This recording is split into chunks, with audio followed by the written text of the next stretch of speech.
Story, what we saw in New York last night at the Cooper Union. Our national correspondent Mike Carter was reporting from the scene last night. This is a really lovely area of New York, you know, in Lower Manhattan. You were there again today for the press conference. I'm sure you talked to a lot of shocked students. Shocked Jewish students especially, Rob. And this is something we've been seeing across campuses all across this country. Yeah. NYU, Cooper Union, Harvard, Cornell, you name it. Chances are likely that Jewish students no longer feel safe on that campus. Spoke to a lot of those students today. They tell me they're afraid to go to school. Chaos at Cooper Union.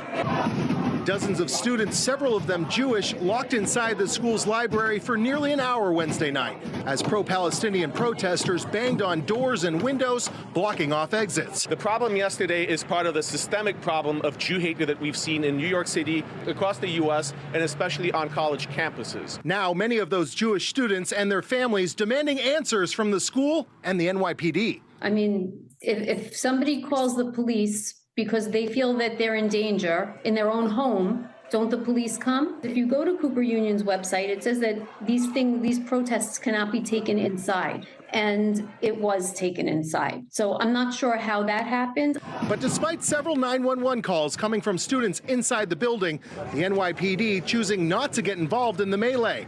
Now the families of those students want to know why. School officials asked us to be there. Our police were there from start to finish.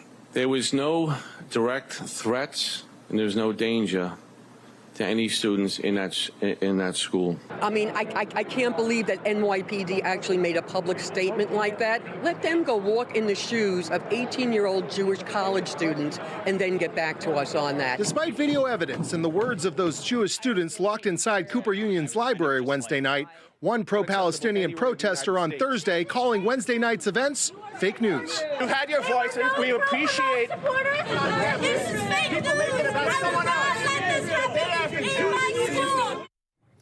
And I mean, you know, you see someone like that who's saying what you just saw, Rob, didn't happen. I mean, this is scary stuff. And those parents, the parents and the students that were involved at Cooper Union, they are now calling for Laura Sparks, the president of Cooper Union. They want her fired.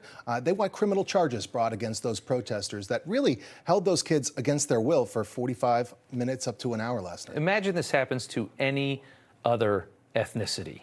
You have any other ethnicity trapped in a library and people pounding on a door trying to get in to harass them. How quick that school would move. You'd have people fired, you'd have students expelled, it would be immediate. None of this makes sense. Yeah. It's BLM. A lot of people say this is BLM, all reincarnated. Yeah. The signs are the same. Yeah. The grift is the same. And you look at the vitriolic language. Up until now, it's been words. Yeah. A lot of students are afraid that could turn to violence real soon. Yeah, good stuff. Mike Carter, thank you so much. You got it. Another look at the scenes. Wall Street tonight. Honor the martyrs of Palestine. I can't believe we're looking at this in New York.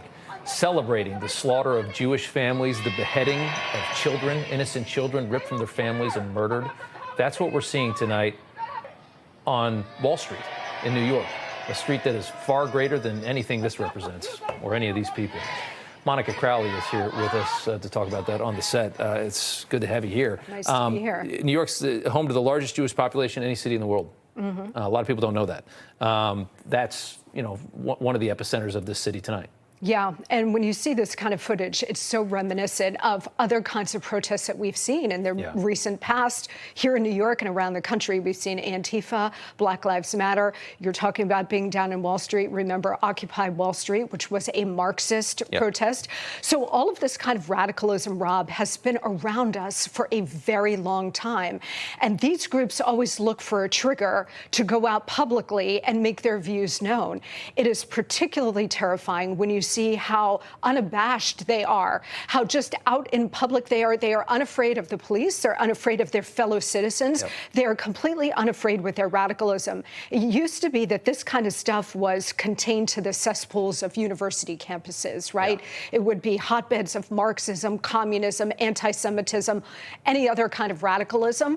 But now that kind of radicalism and activism has poured out into our streets, into the general public, and it's only going to get worse from here. Yeah, and despite the despicable things that we saw 2.5 weeks ago, these people contend that they have some kind of moral high ground. that what we saw 2.5 weeks ago was righteous, that it was deserved. They believe that so wholeheartedly that they're going to go out onto the streets and march to it. And the only thing they're going to do is put on their stupid little masks and hope that they don't get doxxed or maybe lose their job. I mean, it's unbelievable. Yeah, I mean, these kinds of radical groups are brilliant at manipulating the language, but also manipulating emotions of people around them so they can easily twist, which was clearly a terrorist massacre in the state of Israel, into some sort of occupation, some sort of a victimhood narrative. And they get so many people who are ignorant of the facts to go along with them. That's exactly right. I want to show, you talked about the universities. We know that that's where most of this sparks from. The worst places in this country for radicalism are coming out of these beautiful universities that have been in this country for such a long time. How they've been so perverted, I can't believe. Hedge fund billionaire Leon Cooperman saying he's no longer donating to Columbia University. He said the students have, quote, crap for brains, and he didn't say crap, if you know what I mean. I wonder if this is a moment when America is going to take a long look at its universities and start to maybe take these places back, because they have not been a part of this country ideologically for a long time. Yeah, Columbia is my alma mater, and it's always been a radicalized place and a hotbed of this kind of stuff. Leon Cooperman said that he has donated over the years $50 million to Columbia, and now he's slamming shut his checkbook. Good for him. But the fact that he has donated $50 million without knowing where that money was going and what it was actually subsidizing, this kind of anti-Semitism, this kind of Marxism, this kind of radicalism, the fact that it's at this late date that he's recognizing that, I mean, better late than never. But the fact that so many of these big donors have just poured millions into these places without recognizing what was actually going on there. If there is any silver lining to these horrors, it may very well be that a lot of people's eyes are now being opened to what is actually going on there. Wake them up, absolutely. Yeah. Monica Crowley, always good to have you. Always a pleasure, Rod. Thanks.